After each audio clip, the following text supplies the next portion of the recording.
In this video, we're going to guide you on the journey to 1,000 YouTube subscribers, but in order to do that, I need your help. So, before the end of your intro, answer this question in the comments below. Why do you want 1,000 subscribers?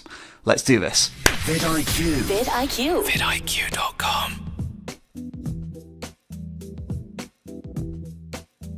Alright then, if your answer was something along the lines of because I want to monetize my YouTube channel, well don't forget you need 4,000 hours of watch time as well. If your answer was because I want to monetize my YouTube channel, well don't forget that you also need to apply for the YouTube Partner Program and be accepted into it, so there are no shortcuts. YouTube will be checking whether or not you're trying to buy subscribers or manipulate the metrics. And if it's because you want to monetize your YouTube channel, then you're not thinking about your audience. Can you see where I'm going with this? Now, if it's because 1,000 people represents a huge community that has put their faith and trust in your content to inspire and educate them, then you're on the right YouTube path. We've uploaded over 600 videos on the vidIQ YouTube channel now, and we've had over 2 million comments. Now, I haven't read every single one of them, I must confess, but the overriding theme of a lot of these comments is a lack of understanding and mindset of the YouTube platform. Most new creators, naively and understandably so,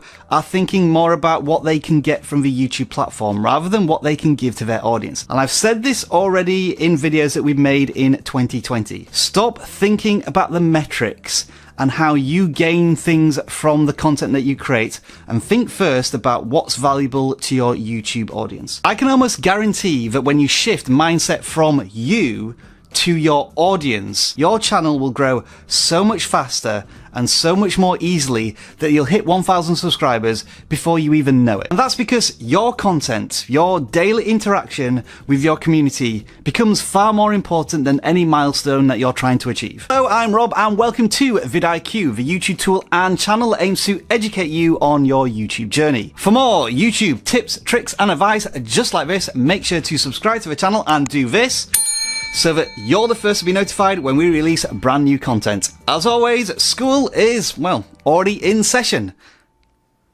Stop asking whether file names matter in SEO. It never has done and it never will do. It's a myth. Now, while I did say that milestones aren't necessarily that important, especially to your audience at this stage, they probably still do rattle around in the back of your head. So let's touch on this to help with your mental welfare. Getting to 100 subscribers is one of the hardest things you will do on the YouTube platform. We know, we were there to help guide you through it. And if you weren't there, then there's a video over here that you should definitely watch. Now, let's say theoretically that it took you 3 months to get 100 subscribers, and then your next target is 1,000 subscribers. That might be a bit of a stretch, but at the same time, it's not going to take 30 months to get to 1,000 subscribers, because like with any YouTube channel, you will be gaining momentum. So what you want to try and continue to have is incremental increases in milestones. So going from 100 subscribers to maybe 250 subscribers, then maybe 500 subscribers, 750 subscribers, all the way up to 1,000 subscribers. As long as you're aware of a reachable goal somewhere in the distance and you keep track of your incremental steps towards that milestone, whether it be 2 or 3 subscribers a day or 10 or 20 subscribers a week, that will nourish you as you nourish your audience with value from your content. Now, if in the background you want to track these incremental milestones up to 1,000 subscribers, vidIQ has the free tool for you. On most YouTube pages, you'll see a cluster of YouTube tools from vidIQ. Click on the achievements one and it will give you all sorts of stats, but there is specifically one for subscribers, and when you click on it, that generates a certificate and you can share that success with your audience on any of your social media platforms. If you have over 100 subscribers and you're working towards 1,000 subscribers, for the typical channel, you've probably done a few dozen videos and you have some experience and an understanding generally of what your audience likes on your channel. So it's now time to solidify your value proposition. What does that mean? Let me put it very simply. Describe your channel in 5 seconds or less in a catchy, memorable fashion. For example, our value proposition could be YouTube Growth Channel, but in order to make it catchy and memorable, what do we say our channel is about? Educating your YouTube journey. Now let me give you a couple more made up examples. Fortnite gaming channel. There are literally hundreds of thousands of these on YouTube already. So how do you describe your channel in a catchy, memorable way if you're a Fortnite gameplay channel? Well, it could be something along the lines of this. Because headshots are better at 347 frames per second. That could mean that your channel is all about how to improve the gameplay performance of Fortnite or any other first-person shooter game. It gives your channel more focus, your audience knows exactly what your channel is about, and it's memorable. What about this one? European travel vlog. Nah, it's too generic, we've heard it all before. Let's try this. Euro penniless traveling nomad. Alright, it's not my best effort, but I came up with it in 5 seconds. That defines your channel as content all about an individual going around countries of Europe, most likely on an extreme budget. And what type of content is that going to appeal to in terms of a target audience? Young students. So you've sold your channel to your audience, not explicitly and functionally, but through a catchy, memorable value proposition. Now, this can change over time. There is nothing wrong with that. But if your channel has a core theme, you always know the value that you're trying to deliver to your audience, and your audience, whether they be new visitors or regular subscribers, will always know what to expect from your content. So yeah, in short, I want to see some of your channel value propositions in the comments below. When it comes to starting and building a YouTube channel, I always say that nothing beats experience. So hopefully by now you should have some videos out on a platform and you've got some views and some subscribers. So what you've gained from that is social proof. You will have certain videos that are performed better than others.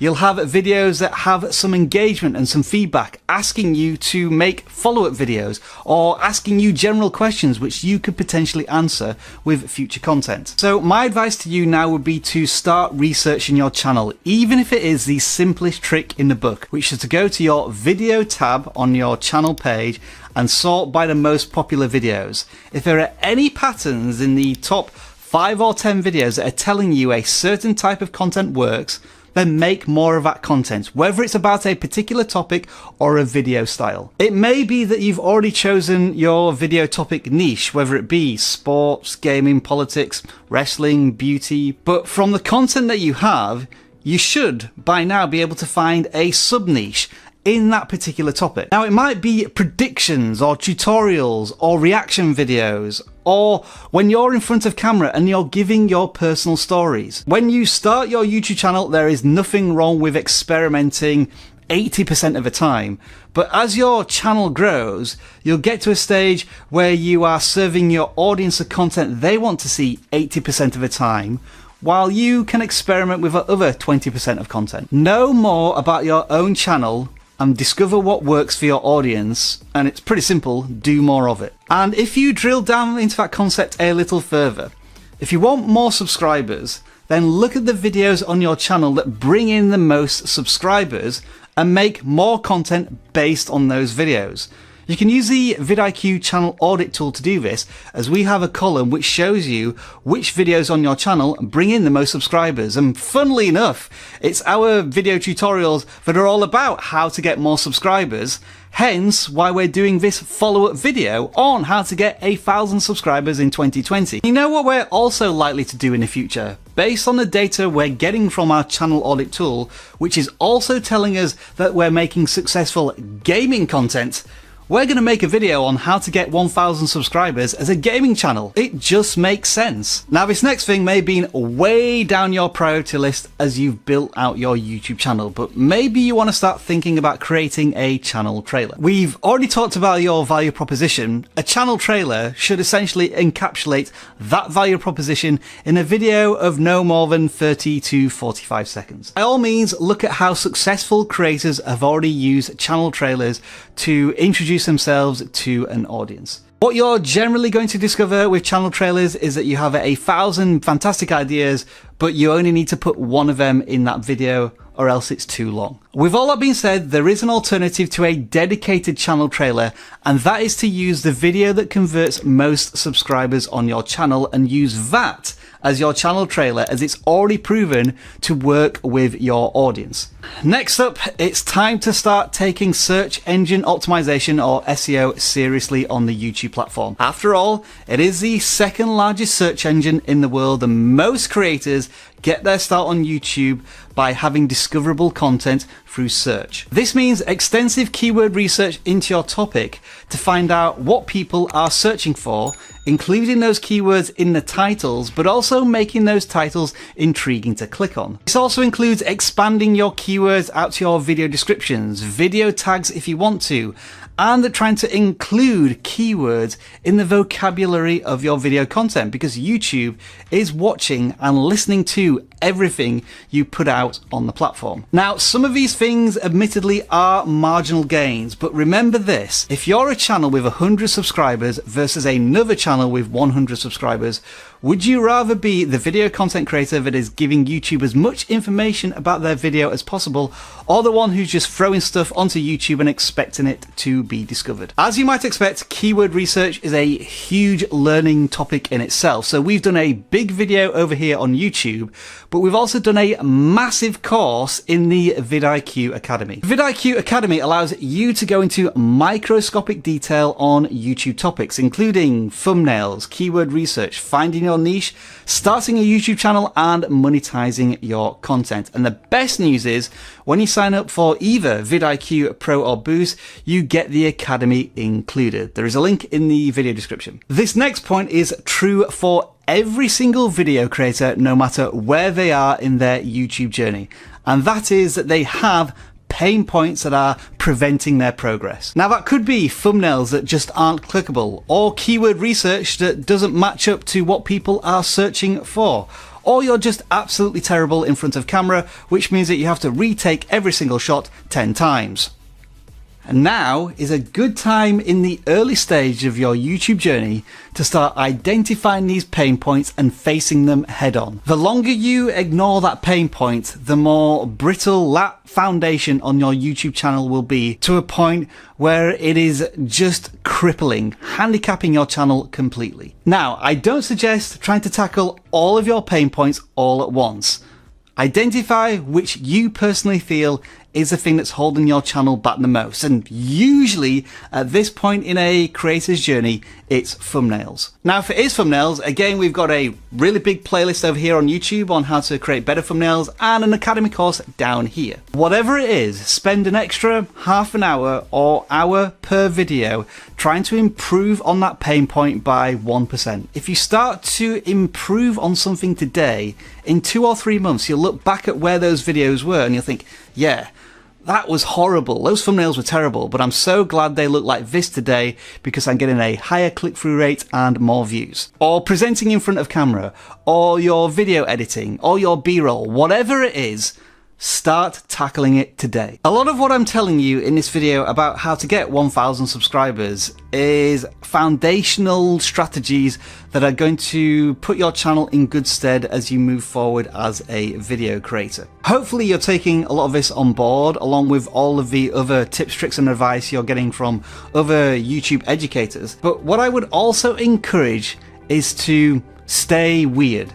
Do things that you wouldn't expect to normally do. 80% of the time you are wanting to deliver content to your audience and create thumbnails that are consistent. But there's nothing wrong with experimentation, because if you don't test new things, you'll never know if you discover a brand new niche or a certain thumbnail that defies all logic but really appeals to a certain demographic who want to click on it because it's different to anything else on YouTube. I'm going to put it like this, and a lot of vidIQ regulars may be annoyed with this. However, PewDiePie versus T-Series, that was me experimenting with different content on the channel, and it turned out to be highly successful. What a lot of regular viewers didn't realize is that it didn't impede on our regular vidIQ content. I was still pumping out hundreds of educational pieces of video content, and the PewDiePie vs T-Series content took up about 10 to 15% of what we did in 2019. But at the same time, those videos brought in millions of views and tens of thousands of subscribers, many who have stuck around to now watch this type of content to grow their channels. Had I stayed strictly within the educational content that we provide here at vidIQ, we may not have reached 450,000 subscribers and 30 million views in the last year. Now that the PewDiePie versus T-Series story has come to an end, what have we come back to? Our core value proposition, educating you on your YouTube journey. It's just that 20% of the time I like to entertain you on your YouTube journey. Now, because of something called audience retention, not everybody who started this video is still watching right now. But for those of you who are 15 minutes into this content, thank you very much for watching. I value your time, and because you're watching the entire video, I hope you're getting the whole value from this content that you're going to use on your channel to help you get to 1,000 subscribers. You are the core members of this community, the brothers and sisters of the vidIQ family. And you will have those same people who are not just subscribers, but super fans. Those who already care deeply not only about your content, but about you as a video creator, and they want to see you succeed. Which is why you should engage with your community as much as you can in your videos. That's why at the beginning of this video, I wanted to engage you all by asking a question which you have answered. And for the first couple of hours of this video's life, we will be responding to as many of those comments as we can. It's why I put a voting poll in a recent video asking you whether or not I should keep this beard. And the results have been a resounding yes. So that's exactly what I'm going to do, because I care about how you feel. And it's why, for the rest of this video, I'm going to shout out all of these people who just commented on the vidIQ channel. We always appreciate the engagement, and that's what you should do with your community. Grazik, Taj Musically, Voltage Ace, Changing Stranger, West of Gaming, 007 The Masked Gamer, Gaming with Morris, By Tatters, The Dreamcast, Zuzu.com, N Lamin D, Kian TV, Tutorial Life Studio, Kenjing TV, The Handsome Life, Parosun. Thank you, and thank all of you for watching. Enjoy the rest of your video making day.